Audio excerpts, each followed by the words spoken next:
Hi guys, my name is Trinh and today I am here to do a TV show review and discussion for Avatar: The Last Airbender Book 2, Earth. If you haven't seen my Avatar: The Last Airbender Book 1, Water, because I'm doing it separately, for each season, I'll link it up here for the very first one. So this is the second one. As you can see, I look like I'm about to go on a summer vacation even though it is December. I decided to go green, because it's Earth, as you can see, and I put on the hat because my hair is dirty. So in this season, Aang learns earthbending, hence the title of the book, Earth. Now, in this season, it's just good. There's so many things happening all at once, in my opinion. It's not just about Aang, Katara, Sokka, and then we have a special someone. It's also about Zuko and Iroh, and then we have new villains too. We have Azula, who is fantastic. She's my favorite villain. Don't worry, sometimes I hate Azula, but then I have to take a step back and be like, she's a fantastic villain. Like, she really is. I definitely give this book an A+.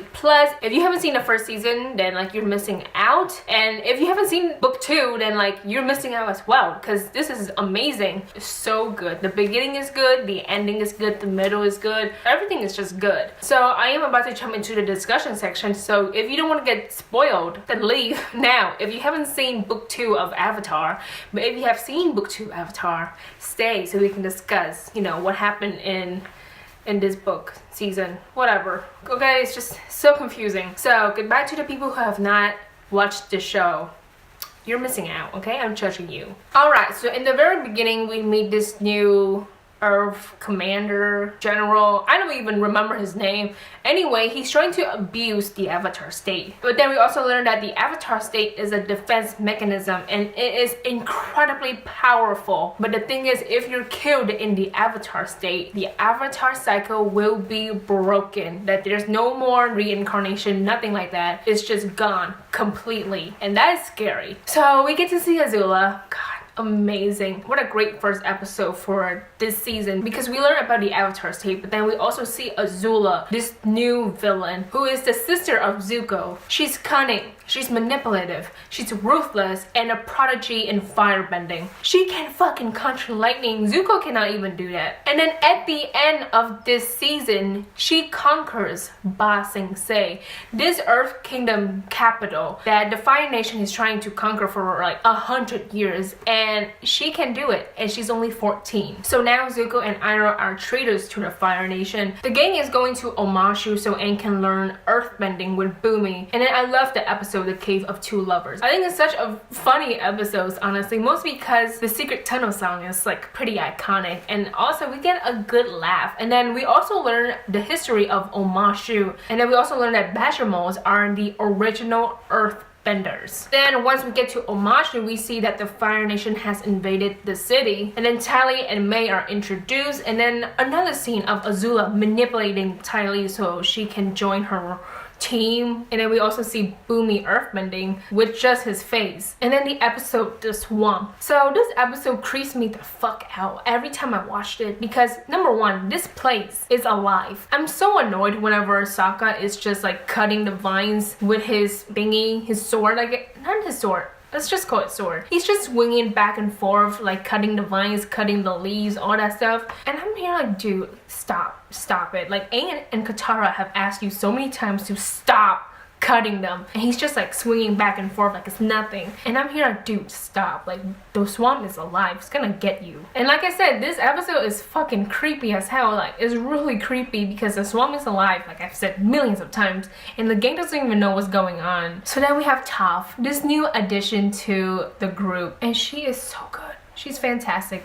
The Blind Bandit episode is one of my favorite episodes of all time, definitely. Mostly because it's a great episode to introduce Toph. She's 12 and she's blind, and she is literally the best earthbender. And I really love that in this show, her disability doesn't make her weak, because since she cannot see, she has to rely on earthbending to visualize everything. This is just amazing. It's truly amazing. But her parents think that she's weak, she's fragile, that she's not even an earthbender. Not really. People think that the Beifong family doesn't even have a daughter. They have lied to so many people to protect her because she's blind. And the fight scene at the end is so good. Like, it's such a good fight scene because it's literally Toph a 12-year-old little girl against all these grown-ups, these huge bulky earthbenders, and she easily defeats all of them. So yeah, she wins the fight, and then she tells her parents about how, you know, that she can fight, she can protect herself. But whenever she says that she doesn't have a real friend, you know, she's 12 and she doesn't have a real friend, I feel so bad, like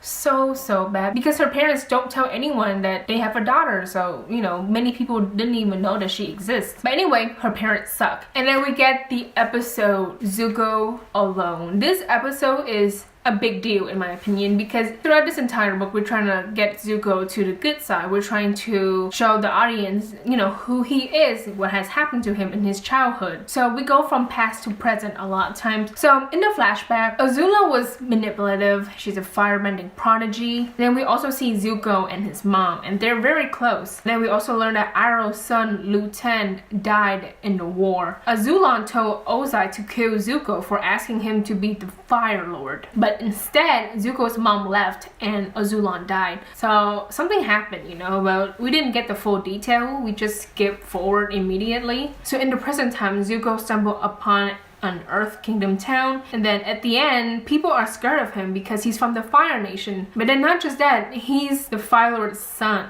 He's Prince Zuko. So then we get the episode The Chase, and the fight at the end of that episode is amazing.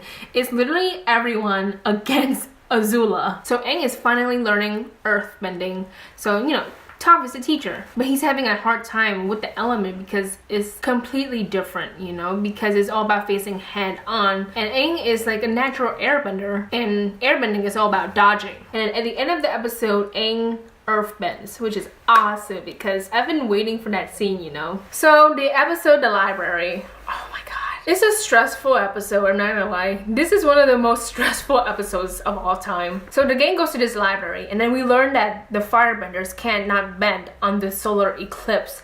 And finally, an information that we can use to our advantage to defeat the Fire Lord and to defeat the Fire Nation. But then Wan Shi Tong is singing the library. This creepy ass owl that's huge, and he's powerful because this is his library and many people have abused this library. And it's so impressive to see Toph holding up this building that's literally sinking, and she's able to hold it up. But not just that, she's standing on sand. The thing that pissed me the fuck off is that at the end of this episode, Appa is taken away by the sandbenders, and it breaks my heart every time that ending, you know, that Aang starts crying because he learns that Appa is gone. And then the episode The Desert, Aang is very angry throughout this entire episode because, you know, of the sandbenders and Appa. Sokka and Momo are high on cactus chews. Toph cannot see anything because they're in the desert. So Katara is literally the one who's holding the group together. She makes sure that they're going to get out of the desert. And the scene at the end always get me. Aang loses his control. He goes into the Avatar state. He's literally about to kill everyone, and then Katara calms him down. That last clip of him crying, and you see his face, and he's so devastated that Appa is gone.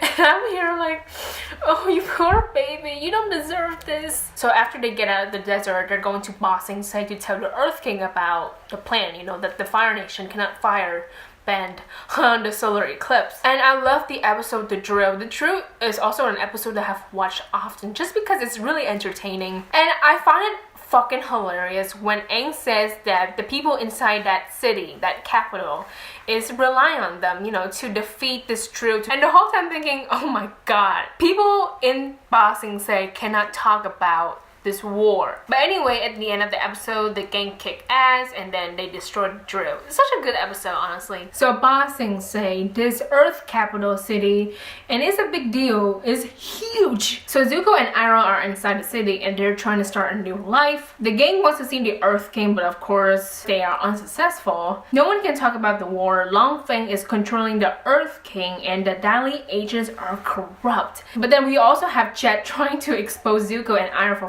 firebending, but then at the end he gets brainwashed by the Dali agents. And the Tales of Ba Sing Se is just a good episode in my opinion. It really is. It's not like an episode that I have watched often, but it's always an episode that always brings me to tears, especially the story of Iroh. It's sad. It is such a sad story because throughout his story. We see him helping so many people, and then at the very end we learn that it's his son's birthday, and his son passed away years ago because of the war, and he feels bad for not helping his son. But also at the end it says in honor of Mako or Mako, I don't know how to say his name, but he's the voice actor for Iroh. He passed away because of cancer. So then Appa, oh my god, he's been gone for a month. So we see that he was in a circus. He's afraid of fire now because he's being abused by firebenders. But then he stumbles upon the Kyoshi warriors, but then Suki and get attacked by Azula, Tally, and May. And Suki like waving the fire in front of Appa to make sure that he's gonna like go away. Selfless, such a selfless warrior. I really like Suki. And then Appa meets Oguru, and then he goes to Ba Sing Se, and then of course Long Feng puts him underground. The nerve. We all know that Appa hates tunnels. So Lake Laogai, another good episode. There's so many good episodes in this season, honestly. Lake Laogai is definitely one of them. So of course the gang learns that Jet has been brainwashed, but then also Jet dies. I think this is the first time we see a character die almost on screen. Like we don't see him literally die, but then we all know that he's not gonna make it. But then at the end of the episode, Appa is back. It's so good. That scene with Appa flies in and just defeat the Daily agents. Man, what a good scene. And I cry every time I see Aang crying because, he misses Appa. And now the episode The Earth King. Oh man, it's such a good episode too. As you can see, the fight scene at the beginning is so amazing. I think this is the first time we see the gang, all four of them, fighting together. And you can see how effortless it is. Like, it's mostly Aang and Toph because, they're earthbenders. They just fight like it's nothing. But then we also see Katara waterbending. And man, it's such a good scene. The scene where Toph pulls down the stairs, amazing. So then the gang tells the Earth King about the war, and he finally believes them. The thing that baffles me the most, it still does to this day, is how this Earth King does not know about this war that's been going on for 100 years. Oh my god, there's so many people. There are refugees in this capital, and he doesn't know anything about this. It just shows you how weak he is. I mean, like, yeah, he's nice, but then at the same time he's not a really effective leader. So Azula, May, and Tally infiltrate the capital of the Earth Kingdom. Sokka gets to see his dad again. Oh man, it gets me every time because they've been separated for years. And then Aang goes to see Guru Patik, and honestly I love learning about chakra. There's just so many, but I feel like the things that Guru Patik has said really applies to us, to our lives. It's all about like moving forward. It's about, like if you feel guilty about something, just accept it and like move on. It's fine.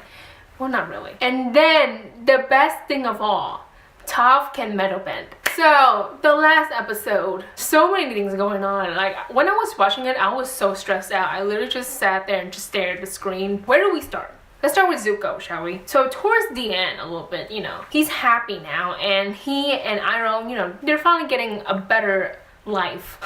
Too bad Azula manipulates him again, and now he's bad, and he betrays Iroh too. But like the thing that always breaks my heart is that he relapses. Like throughout this entire season, we're trying to make him a better person. We're trying to push him towards the light, towards the good side, and then at the very end, he relapses. Like he has a streak going on. He was a decent guy for a while, and at the end he's finally good, he's finally happy. But then when he finds out that he can capture the Avatar, that he's going to be loved by his dad again, he can go back to the Fire Nation, he relapses, and then he joins Azula. And yeah, and then at the very end of the season, Aang is about to die, and it's horrifying for two main reasons. Definitely the very first one, that if Aang dies, the air nomads will be extinct. It's going to be gone forever because he's the last airbender. The second reason is that he's the Avatar. Azula shoots him with lightning when he's in the Avatar state. And we learn that if you're in the Avatar state and you get killed, the Avatar cycle will be broken. There's no reincarnation, nothing like that. So if Aang dies in the Avatar state, if he literally dies, we have been screwed. The Fire Nation won't have won. There's no way you can win from this war, not really. And that's so scary. oh my god, it could have been really bad. And then at the very end, Ba Sing Se has fallen. The Earth Kingdom has fallen. The Fire Nation finally conquers the capital, and it's just sad because now they're screwed. But honestly, it was such a good season. So many things going on, and at the end, it's just so sad how everything goes downhill so quickly too. We're like, oh yeah, the Earth King finally believes us, and then everything just goes straight down. But other than that, I really enjoyed the season. I cannot wait to watch book 3. So that is it for today's video. I hope you enjoyed that. It's been really fun to talk about Avatar The Last Airbender. I have one more book left, and that's book 3, and I'm going to read it, you know? Read it. Wow, I'm gonna watch it. Oh my god. But anyway, so that's it for today's video. I hope you guys like that. Thank you for watching. Please like and subscribe for more videos, and I will see you guys later. Goodbye.